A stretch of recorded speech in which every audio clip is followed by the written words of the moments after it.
Good morning. Hi, everybody. I'm Sue Ann Farnlocker. I'm happy to serve this congregation as a member of your Board of Trustees. My pronouns are she, her, they. Thank you for joining us both in person and online. You can scan the QR code that's up there on the screen for online resources.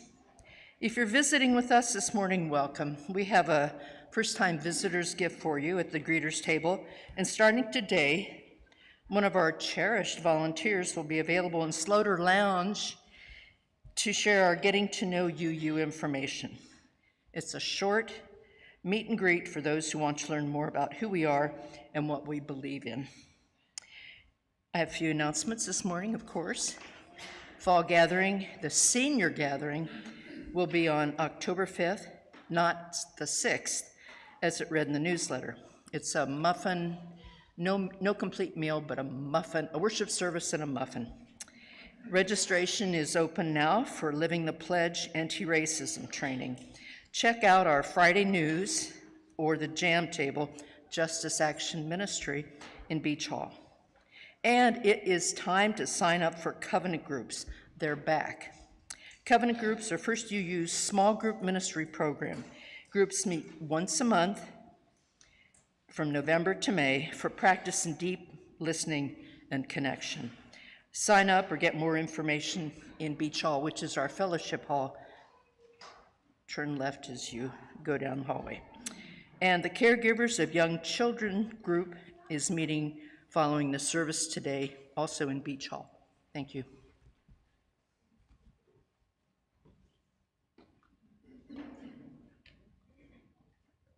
Ooh, now that looks interesting. Oh, wow, that one is really nice. Oh, I've got a bid on that one right there. Oh, yeah, those look wonderful. Did you see that, Joan? Hey, Candy, what are you doing? Oh, I'm looking at all the wonderful offerings we've gotten for the auction so far. You know, Ed and Susan did a really fabulous job getting donations from all those businesses on High Street. Yeah, I really like the Tea for Two at Mozart's and the North Star Cafe gift card and all those other businesses on High Street. The Eagle family cards, oh yeah. Yeah, they're great. We've also received some great donations from our congregation. I know I want to take Reverend Teresa's sourdough bread making class, and there are lots of items out there that will make really great holiday gifts. Did I see that Reverend Marco is offering one of his famous homemade dinners this year? Yes, I am really excited about that.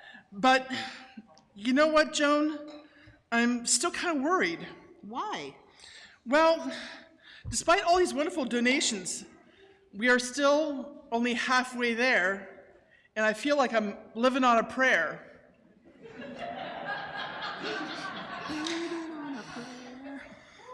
Sorry. Well, what can we do? Thanks, Adrienne.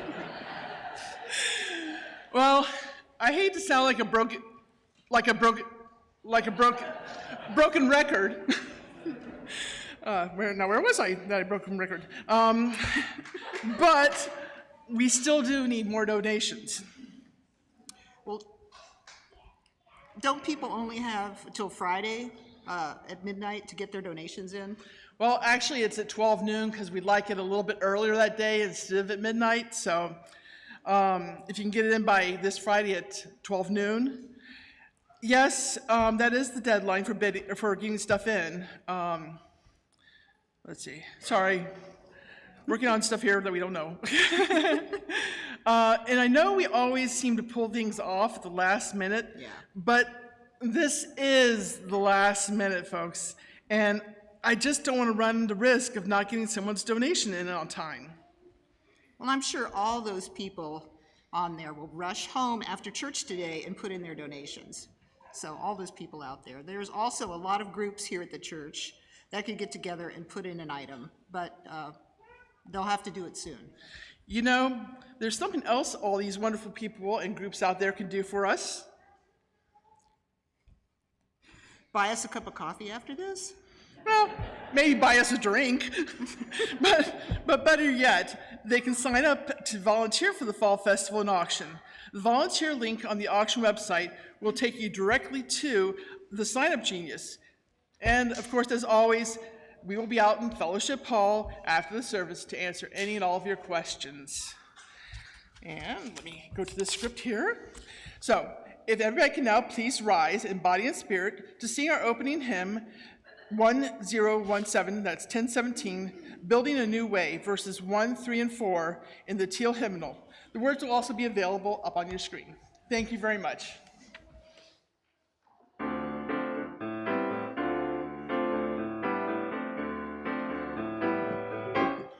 We are building a new way. We are building a new way. We are building a new way, feeling stronger every day. We are building a new way. We can feed our every need. We can feed our every need. We can feed our every need. Start with love, that is the seed. We can feed our every need. Peace and freedom is our cry. Peace and freedom is our cry. Peace and freedom is our cry. Without these, this world would die. Peace and freedom is our cry.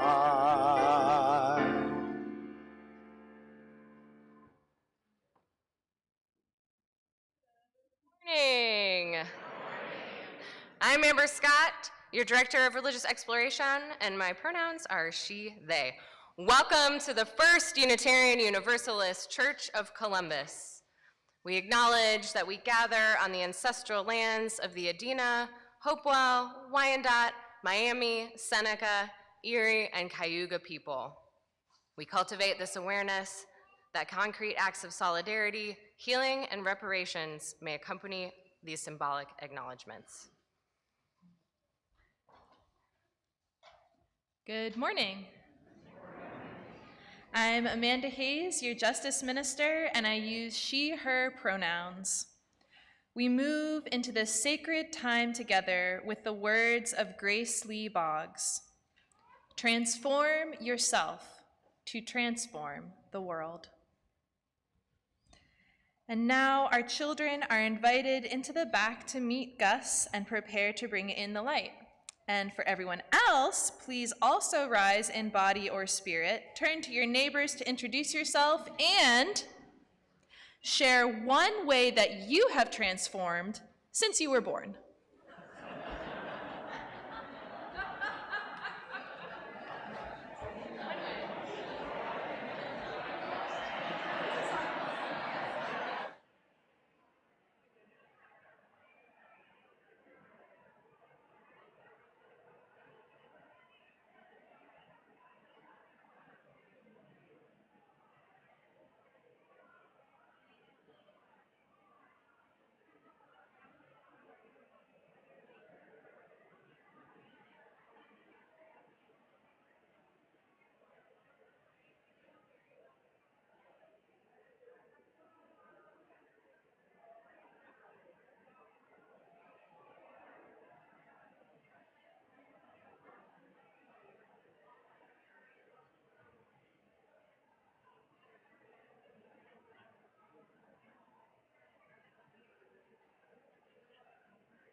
And now our children will bring in the light.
Good morning.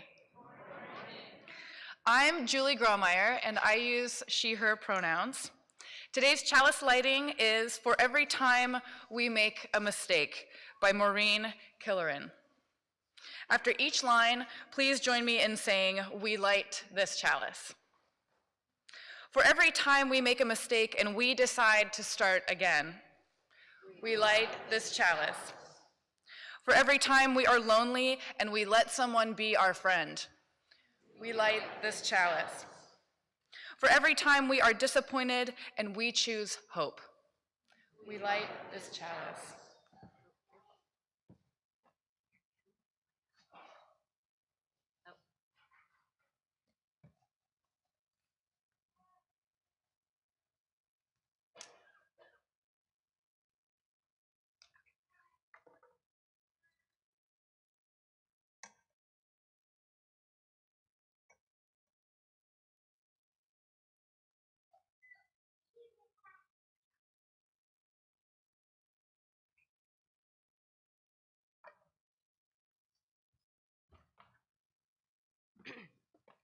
Thank you, Roshan, for your help lighting our chalice this morning. After the story today, when we sing the children out, I invite you to hold your arms down with your palms open like this, in a universal sign of blessing and offering. We are transitioning towards holding our hands downward with lightly bent elbows because it is a position of welcome, openness, and rest that is more accessible to people with a wide range of physical abilities. You are also always welcome to remain seated or to do what your body needs anytime we sing together. Today's story is called Ordinary Mary's Extraordinary Deed, written by Emily Pearson and illustrated by Fumi Kosaka. Ordinary Mary was so very ordinary that you'd never guess she could change the world. This ordinary kid, she did. She changed the world. One ordinary day, skipping home, she passed a vacant lot filled with luscious, lovely blueberries. Ordinary Mary picked the berries and left them on Mrs. Bishop's porch. That sneaky kid, she did. This made Mrs. Bishop very happy. So she baked a big batch of blueberry muffins and secretly gave 5 people who might have brought the berries a plate. How great. One was Paperboy Billy Parker. He ate every crumb. Yum, yum. This made him so glad that the next 5 people got their newspapers handed right to them. One was Mr. Maree, who was so amazed that he smiled for 10 hours on the airplane and said, "Here, let me help you," to 5 different people with heavy bags. He still smiled, and they did too. One was Mario, whose little boy, James, stopped crying when Mr. Maree played peekaboo until their ride came. When they waved goodbye, Mario exclaimed, "How strange a stranger would be so kind." The next day, when they were out shopping, he did something nice for 5 more people without stopping. One was Joseph at the produce stand. When he said, "I guess I counted wrong. I don't really need these oranges," little James reached out with an orange from their basket, and Mario put a coin in Joseph's hand. "Here, the oranges are on us." As Joseph shuffled to the bus, his heart was full and his eyes were wet. He did helpful things for the next 5 he met. One was Sahar, a college girl off to see the world, who stopped at Joseph's shop. When her bag broke and her things fell out, she said, "Oh, what will I do?" Then Joseph said, "This is for you." And he gave her a new bag he'd woven in red, purple, and green. "Thank you," she said. "It's the loveliest bag I've ever seen." Sahar felt as sunny as noon and just had to shine on 5 people soon. One was Sophia, whom she met on a boat, looking like the world might end, looking like someone without a friend. "What beautiful blue eyes," Sahar said, "the color of the flowers on your lovely dress." "Yes," said Sophia. "Oh, yes," said Sahar. The beautiful blue eyes shed a happy tear. And when the boat trip was through, Sophia called 5 people to make them happy too. One was Tom, her son, the doctor, who was having a very hard day. "Hi," she said. "I love you, Tom." "How great to hear your voice," he sighed. "I always need my mom." Dr. Tom was so cheered that he bought big bunches of bright balloons for 5 young patients. One was Peter, a little boy who went home from the hospital that very day. Gratitude for the big bunch of bright balloons filled him and thrilled him and spilled out of him and onto the next 5 people he met. One was Eric, a teenage boy whose grocery sacks and such were just too much. When one dropped on the sidewalk, Peter rushed over saying, "Super Wheels to the rescue."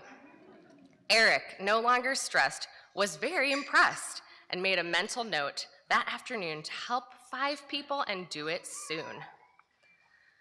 One was Dee, his 10-year-old sister who was shy. When Eric said, "Want to learn how to ride my skateboard?" she looked at him wide-eyed. "Serious?" she cried. "Sure," he said. And because of her brother, Dee decided she could be a friend to another 5 others. One was Louise, a homeless woman who lived under the trees. She could hardly believe her ears when she heard Dee say, "May we buy you a hot dog and a drink over there?" Could it be true? Someone actually cared enough to give her food and a smiley-faced ring that was practically new. Louise was so pleased that she decided that even though she had nothing, she would find 5 others and give them something. One was Amara, who lost her wallet in the park. Louise found it, full of 20s. What she could do with that money, but she called Amara's home and over she came. Amara was so impressed that Louise was honest, she offered her a job in her store and vowed to do something generous for 5 people more. One was Kate, on vacation, hoping to see a show she heard was a sensation. "Oh no, is it sold out? I go home tomorrow." And Kate's face filled with sorrow. Amara offered her ticket. "I live here and can go anytime. Take mine." Kate loved the show, and she was so touched she thought buying presents for 5 people back home would be fun. One was a little heart necklace for Maree, her niece, and you should have seen her eyes light up in surprise. Maree, yes, Maree. Ordinary Maree's extraordinary deed had come full circle and changed the lives of every person living. You see, when Mrs. Bishop made muffins from Maree's blueberries, and Paperboy Billy Parker and the other 4 people each made 5 more people smile, and those 5 did too, then after a while, in only 16 days, love was sent to every person everywhere. Just see how it went, if you're interested in math. 30 billion is actually way more than all the people on the planet. So after everyone had a share and everybody knew somebody cared, there was even still some love left over. The world was changed, and thousands and millions and billions agreed it was all because one ordinary day, ordinary Maree did a perfectly ordinary, stunningly earth-shaking, totally extraordinary deed. The end.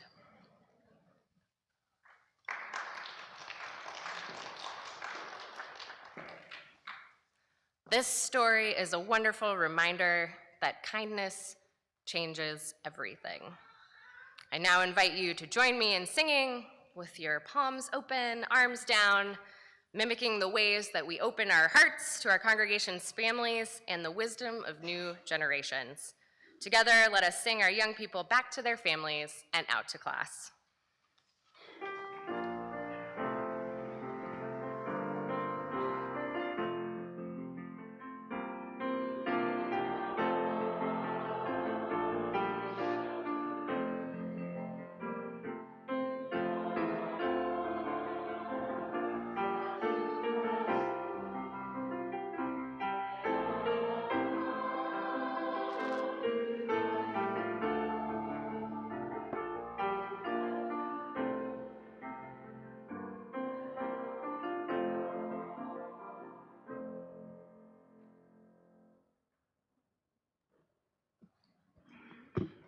In the month of October, we are sharing half the revenue from our offering with our Share the Plate partners, Pro-Choice Ohio and Faith Choice Ohio. This morning, Jamie Miracle from Pro-Choice Ohio is here with us to share some more about their work. Please give Jamie a warm welcome.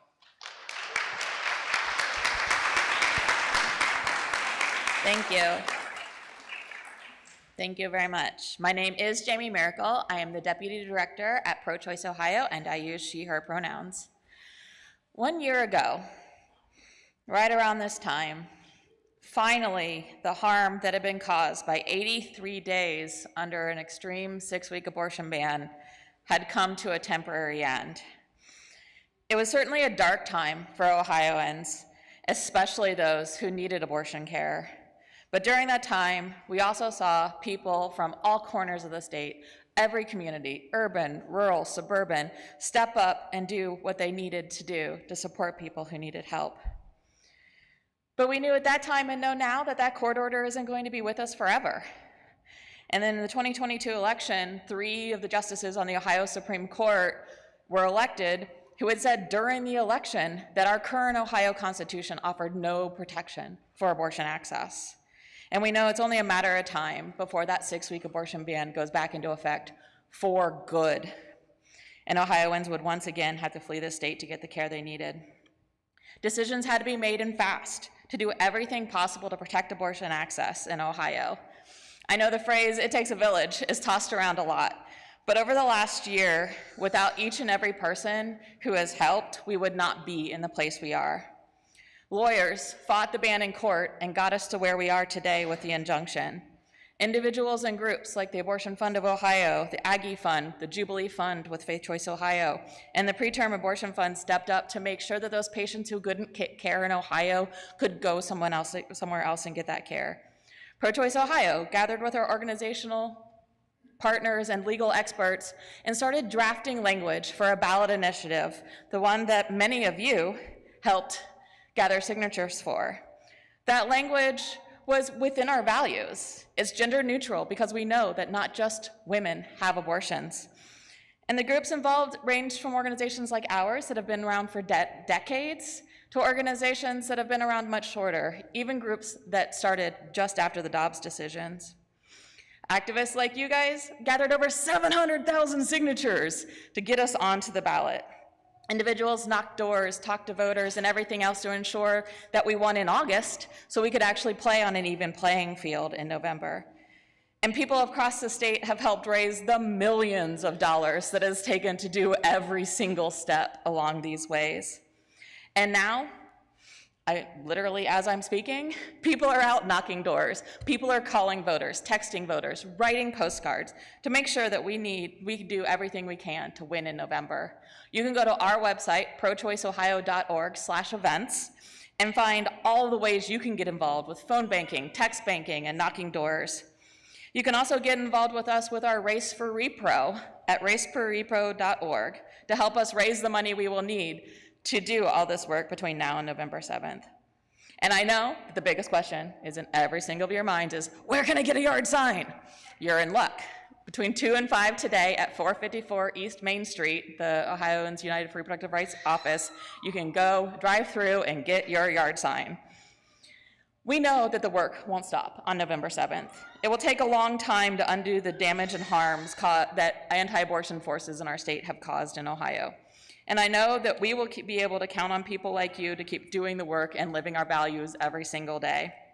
Just like people in Michigan, Kentucky, and Kansas laid the groundwork for where we are right now in Ohio with ballot initiatives, what we're doing right now with our ballot initiative will lay the groundwork for other states like Missouri and Florida looking at doing it next. Our work here doesn't just impact patients in Ohio, but ensure that the wave of abortion rights and access will continue across our country. Thank you so much.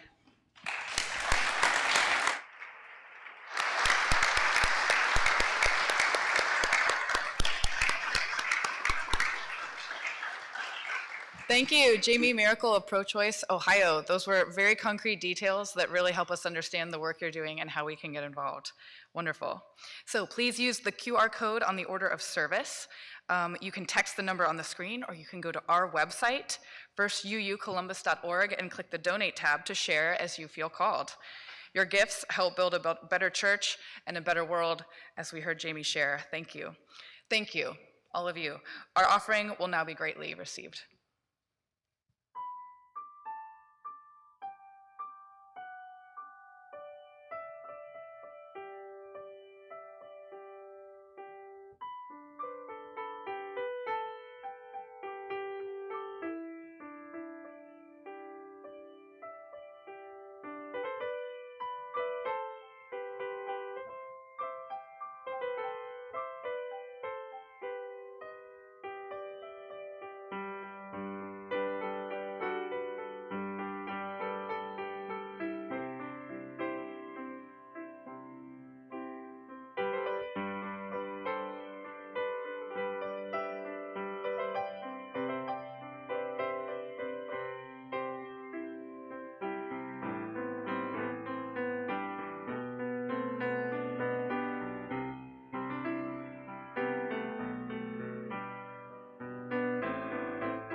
Thank you.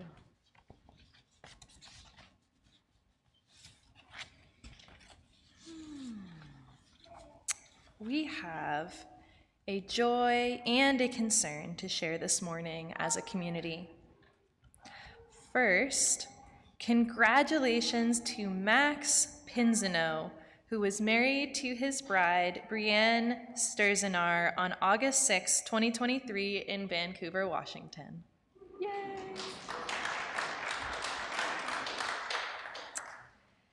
And then we also send healing thoughts to Rich K., who had a mild stroke, was hospitalized for a week, and is now home.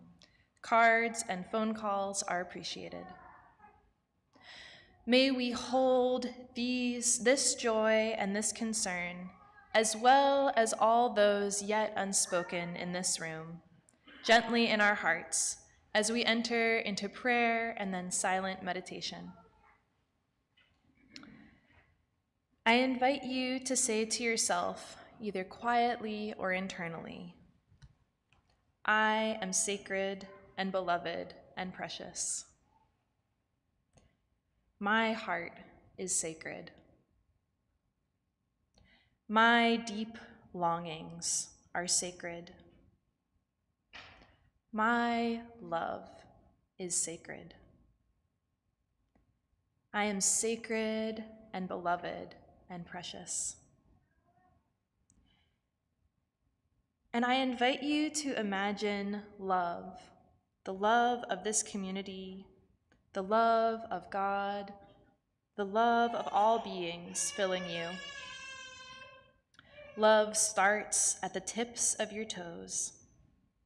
Love rushes up into your feet and your ankles. Love rises up your legs and into your belly. Love flows up your back and into your head. Love streams into your shoulders and chest. And love spills out through your arms and hands, generously overflowing toward every being that you meet.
to live right, just be right, so love right, and do right, to live right, just be right, so love right, and do right, to live right, just be right, so love right, and do right, and live right, just be right, so love right, and do right, to live right, just be right, equality, unity, lifting as we are, and that's right, forward we go, with promise and hope, lifting as we climb, and that's right, equality, unity, lifting as we climb, and that's right, forward we go, with promise and hope, lifting as we climb, and that's right, stand up for what's right, stand up for what's right, so stand up.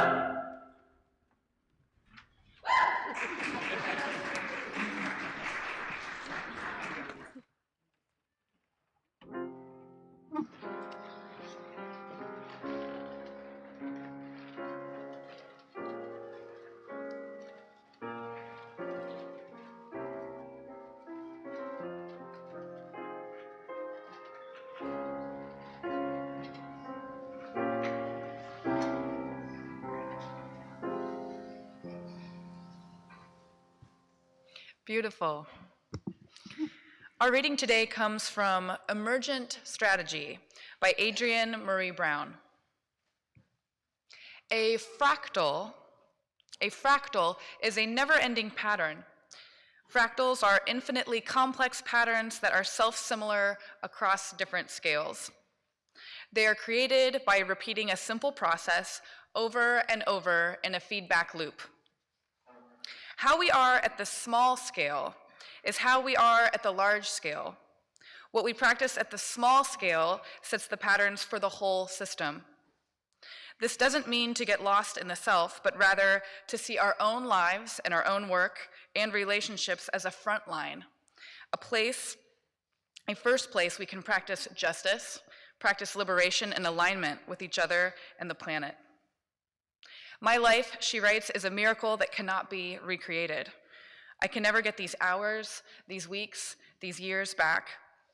In a fractal conception, I am a cell-sized unit of the human organism, and I have to use my life to leverage a shift in the system by how I am, as much as with the things that I do. Please stay seated while we sing hymn 157, Step by Step, The Longest March. The words can be found in your gray hymnal and on our screen.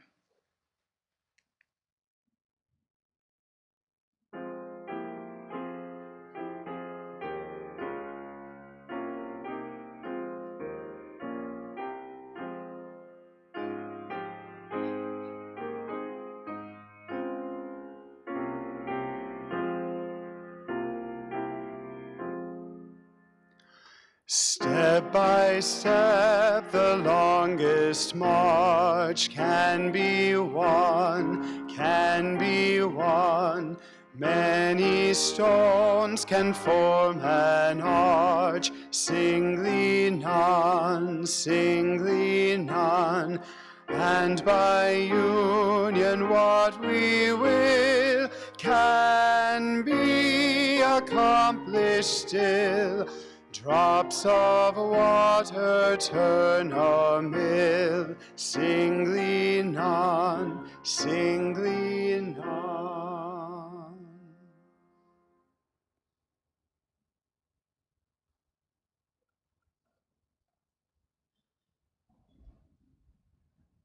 What? Left berries in a big brown bowl on Mrs. Bishop's porch? That sneaky kid. She did. It was something so small, and yet it changed the whole world. As Octavia Butler wrote, All that you touch, you change. All that you change changes you. There is a fractal pattern in our world, and small acts of love can spin out of our control, like the spiral in the center of the sunflowers that are bringing autumnal vibes to our slides this morning.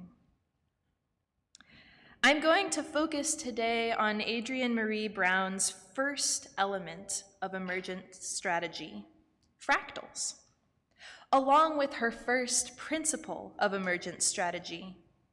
Small is good, small is all.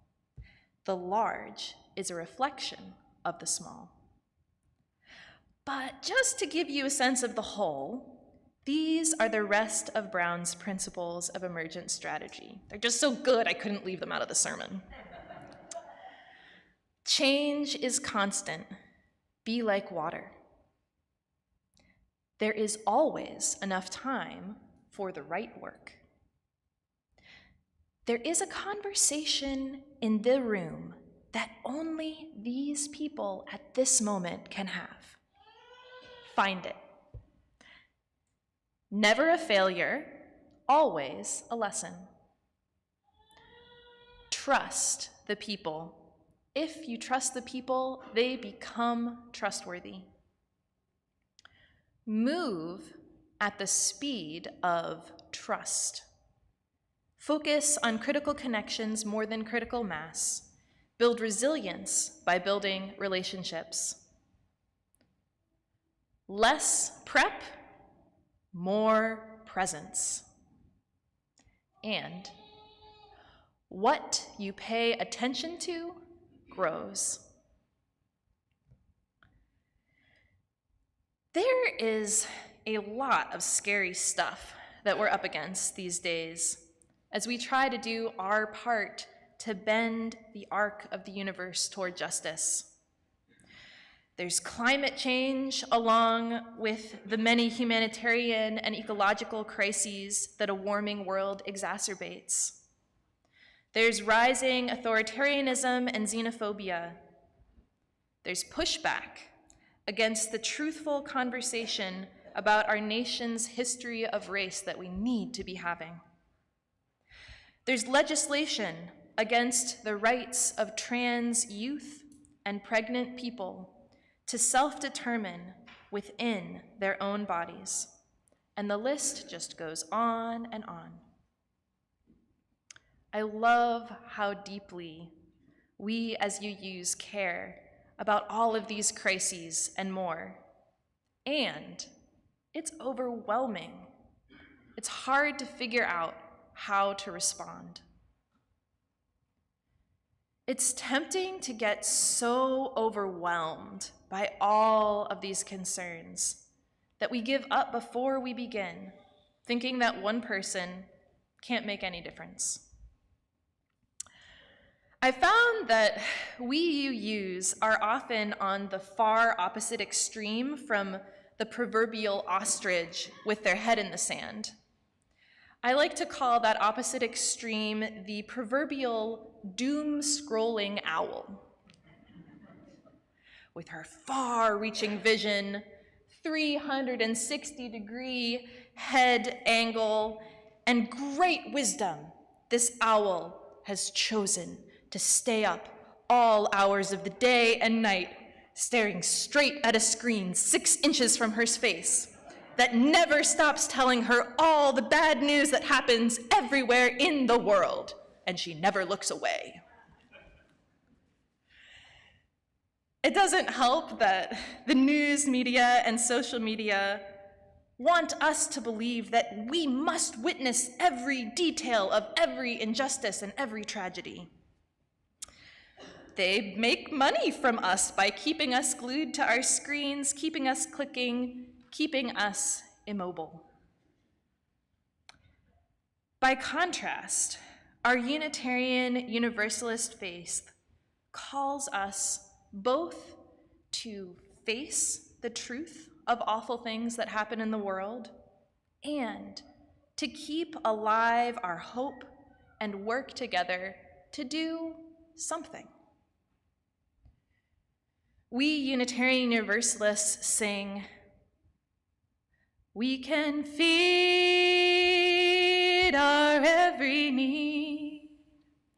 We can feed our every need. We can feed our every need. Start with love that is the seed. We can feed our every need." And so then there are the days when we are feeling hopeful, when we're off of our screens, when we're moving, and it's tempting to overcommit. We see the enormous need and we feel individually responsible to meet it all. Like the world is all on my shoulders. Like I have to bend the arc of the universe all on my own heroically. And that is a one-way ticket to burnout, not to mention some uncomfortable tones of yucky saviorism. But what if we don't have to do something gigantic to make a difference? What if small is good? Part of what makes it so easy to get caught up in the tragedy and the injustice that we see around us is that these things are so tangible. They're happening now. They are real. They are present.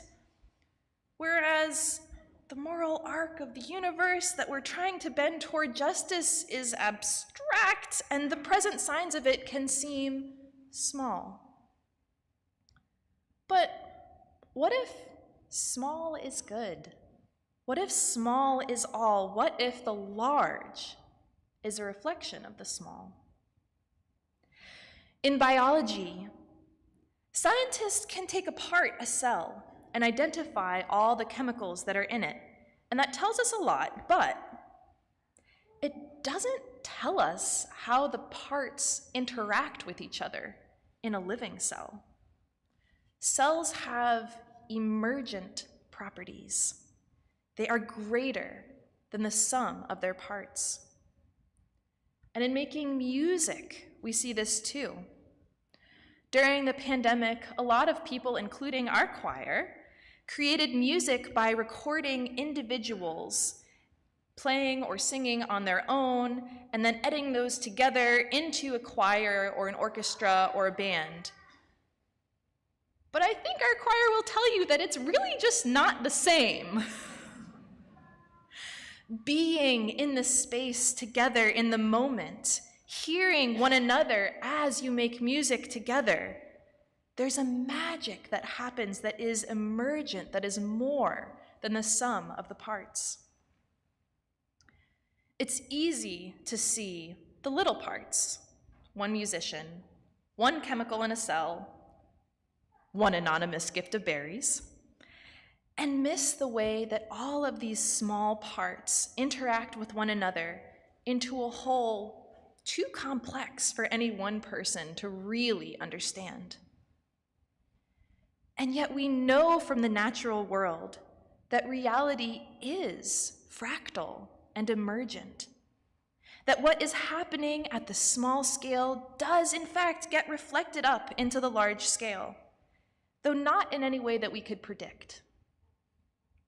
Drops of water turn a mill, singly none, singly none. Jamie shared earlier in our service about how people from all corners of Ohio have stepped up in the past year to keep abortion care as available to everyone in Ohio as possible, and to protect reproductive freedom in Ohio into the future through a constitutional amendment.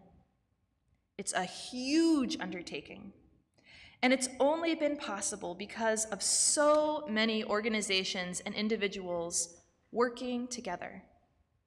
The ordinary acts of ordinary people have resulted in 700,000 signatures collected, have resulted in August issue 1 soundly defeated and have resulted in a reproductive freedom amendment on the ballot in November that has a good chance of passing if we keep up the good work. If the large is a reflection of the small, then our small acts of love and courage and faithfulness are enough. And the little patterns of how we do these small acts, how we treat ourselves, how we treat each other, they really matter.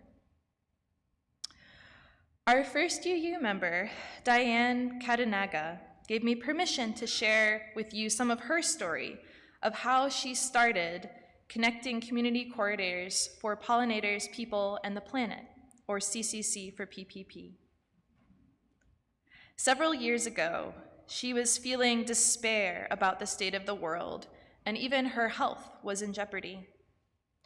She had very little money, but she decided to do what she could to live according to her values and to care for herself with what she had. She started growing a food forest in her backyard and eating what she grew, and she noticed her health improving.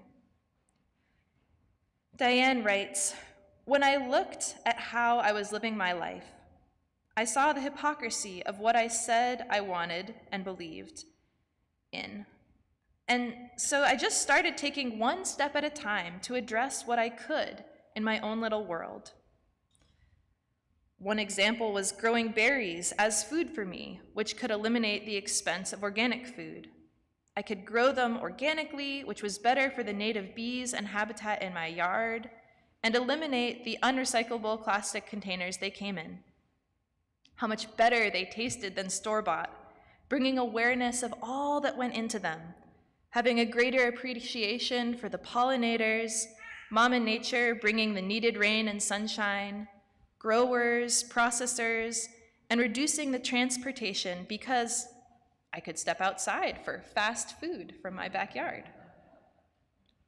And the love of all these things grew as my garden became the best teacher for my life."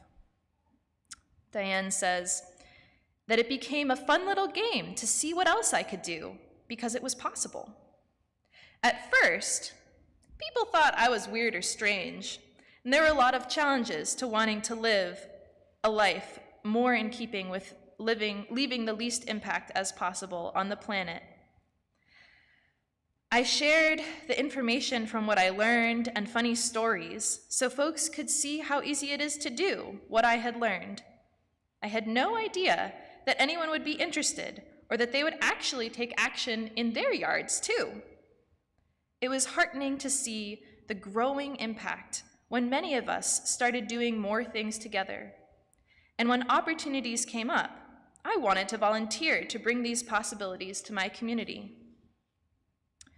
Her own small gardening in her backyard grew to include a project to raise 4,000 native pollinator seedlings, to raise funds and create a pollinator corridor with her neighbors.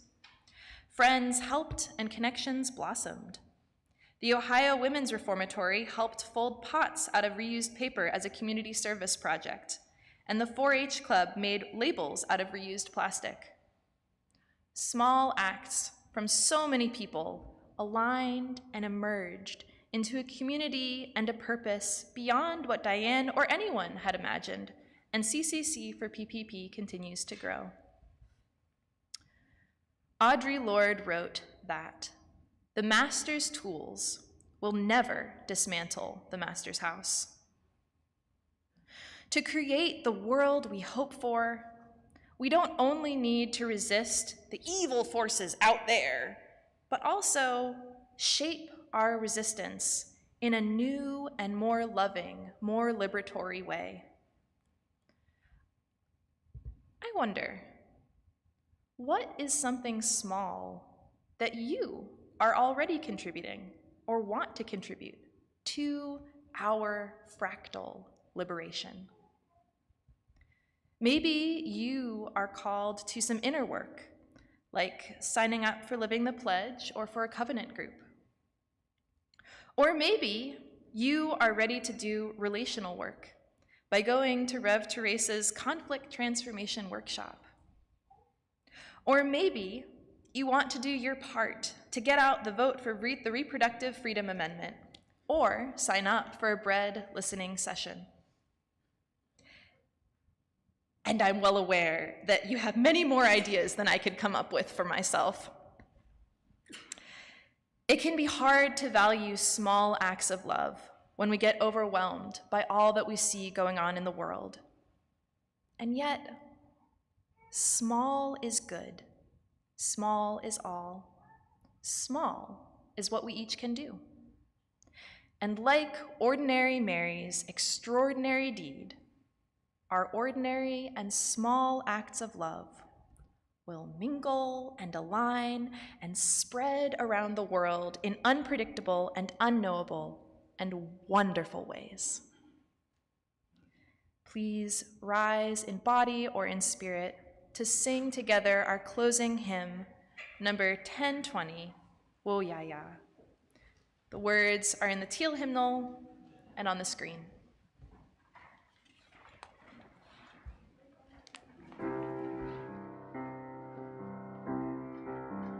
We are going, heaven knows where we are going. We know within, we will get there. Heaven knows how we will get there. We know we will. It will be hard, we know, and the road will be muddy and rough, but we'll get there. Heaven knows how we will get there, but we know we will. Oh ya ya, oh ya ya, oh ya ya, oh ya ya. We are going, heaven knows where we are going. We know within, we will get there. Heaven knows how we will get there. We know we will. Oh ya ya, oh ya ya, oh ya ya, oh ya ya, oh ya ya ya, oh ya ya ya ya, oh ya ya ya ya, oh ya ya ya.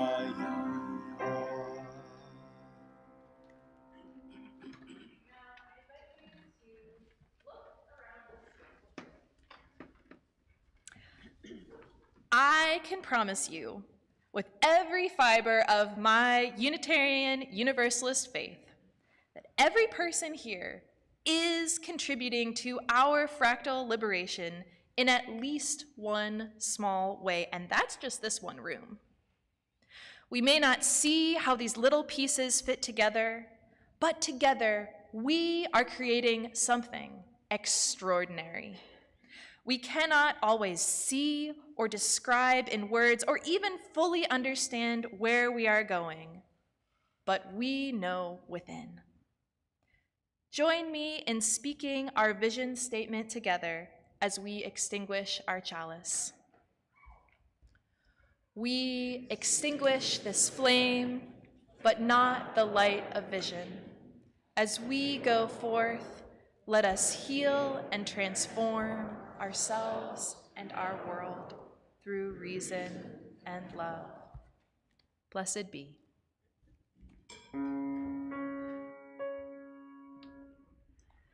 We want